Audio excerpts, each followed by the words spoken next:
beloved Boss Mike Cervera.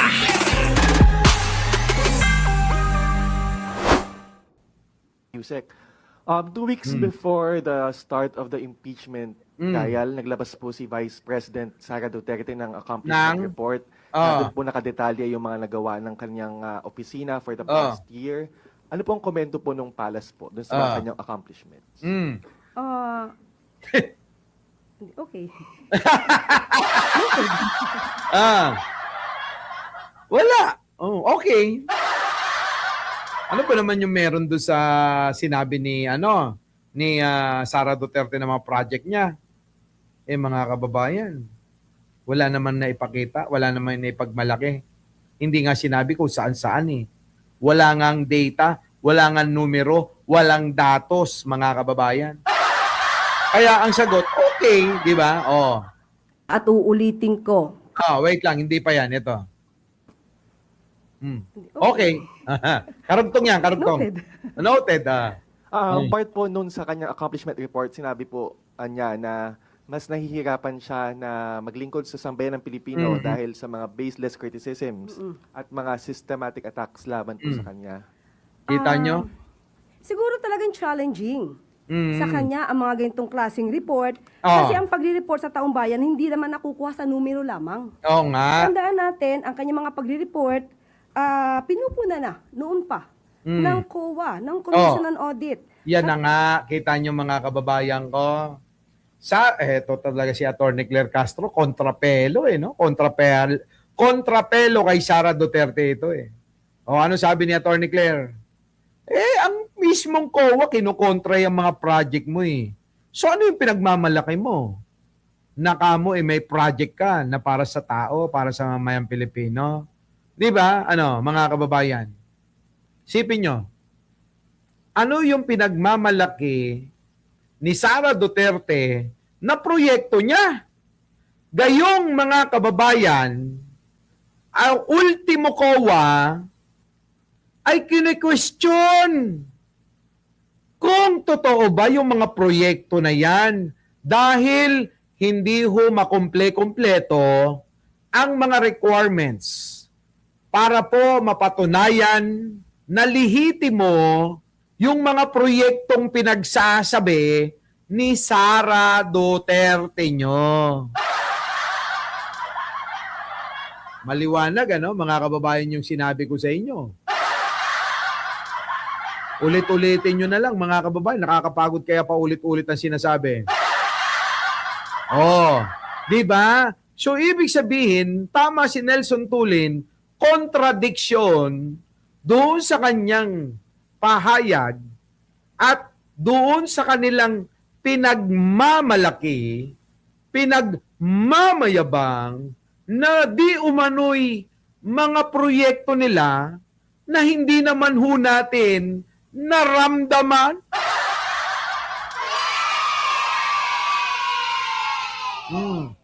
Di ba? Naramdaman nyo ba?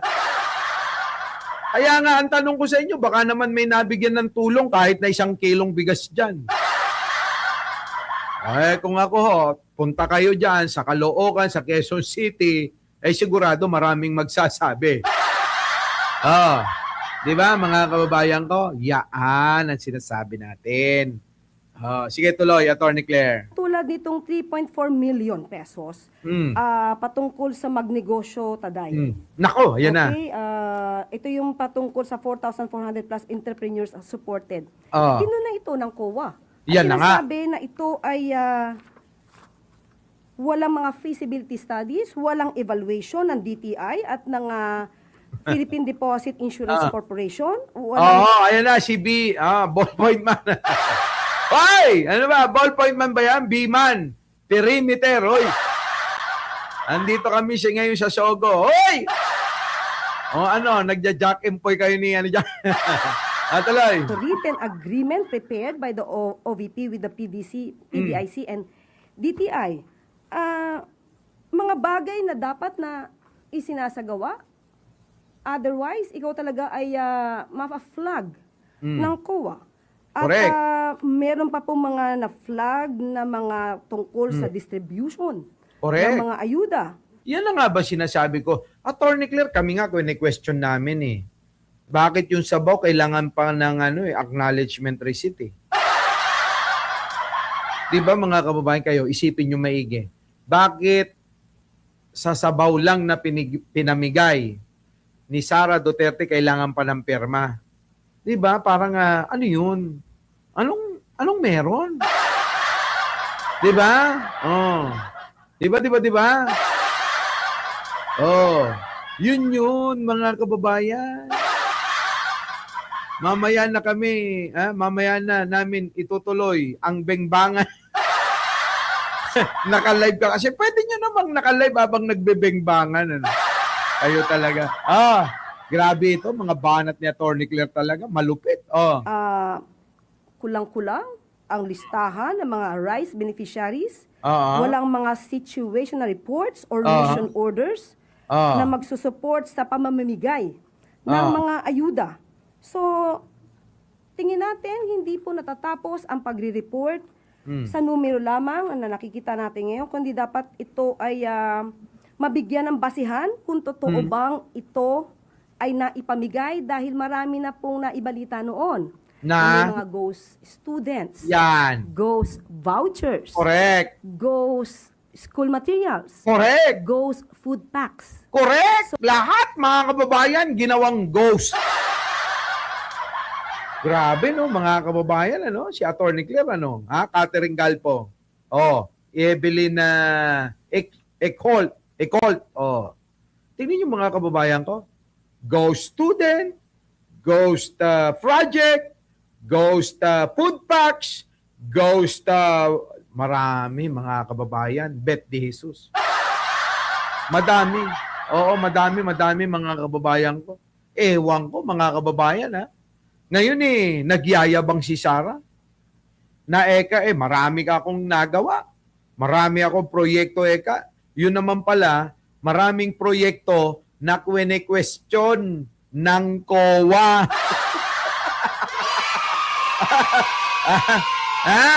Marami palang kwene-question ng COA. Grabe mga kababayan So, sabi nga natin, dapat makumpleto ang report, hindi lamang sa numero. Kaya it would be very challenging for the Vice President. Correct. Ayan. Very challenging talaga yan. Sara Duterte, kung paano mo malulusutan, kung paano mo makukumpleto yung mga requirements mo para maging malinis ka sa Commission on Audit. Hindi yung laging mayroong sabit. Di ba mga kababayan? Laging may sabit kapag inaudit. Di ba? Ruby Andales, Oo. Joel Q, Di ba? Grabe, no? Laging may sabit. Alam nyo, hindi kayo uubra kay Atty. Claire Castro. Ito ba?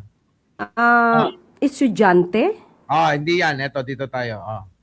uulitin ko. Yan, isa pa. Tirang tres na, mga kababayan, Atty. Claire, banata mo. Kapag ang Vice Presidente ay walang binabasang script, lumalabas ang tunay na kulay, lumalabas ang tunay na anyo. Kita nyo, grabe, no? Sabihan ka ng ganyan, Sara Duterte, Kapag wala ka daw binabasang script, lumalabas ang tunay na anyo mo. Yung anyong, bobo.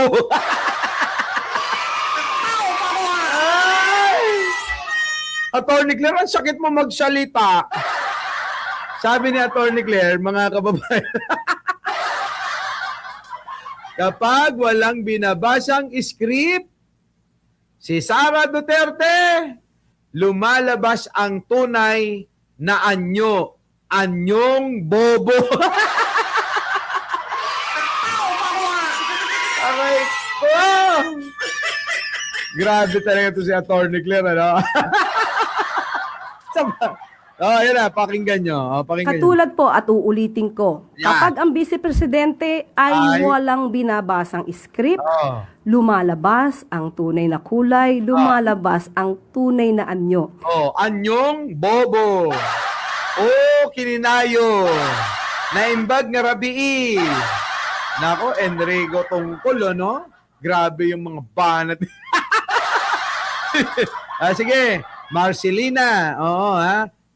Kaakbay. Oh, shout out. Ito na. Kung kayo mismo nakakakita na hindi maganda, para sabihin ito, mula sa pangalawang mataas, nag-o-occupy ng pangalawang mataas na posisyon. Ay, natatawa ako sa mga banat ni Atty. Claire eh. Yung sasabihin niya na lang na mula sa ikalawang pinakamataas na posisyon ng gobyerno, hindi. Mula sa opisina. Mula sa nag-uukupa. Grabe, no? Nag-uukupa talaga, mga kababayan. Ako, Diyos ko, mukhang may ibig sabihin nito, ha? Yung nag-uukupa raw, oh.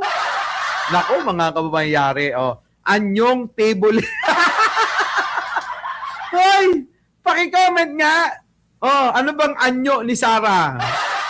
Bukod sa anyong table, anyong bobo. Kayo. Paki-comment ninyo para may partisipasyon naman kayo. Willie Sagon. Mga bagong dating dyan. Fred Summers. Makinig. I-comment ninyo, Maureen Rivera, kung ano naman sa inyo, si Sarah, anyong ano. Grabe. Enrico Tungkol. Anong anyo? Posisyon. Ibig sabihin, mali ang kanyang ginagawa kahit ito ay pabiro. Di ba, mga kababayan, yung mga pabiro niya, ito kasi yung binanatan ni Atty. Claire eh. Ito, mga kababayan, no? Binira ni Atty. Claire to eh. Gago kasi to si Sarah eh. Di ba? Engot-engot eh. Yan, no, mga kababayan, no? Nga naman, masamang damo, matagal mamatay. BBM. Sino mo? Bobo, no? Ang tanga? Tanga, no? Ganyan, no? Anyong tanga. Anyong bobo. Anyong baliw.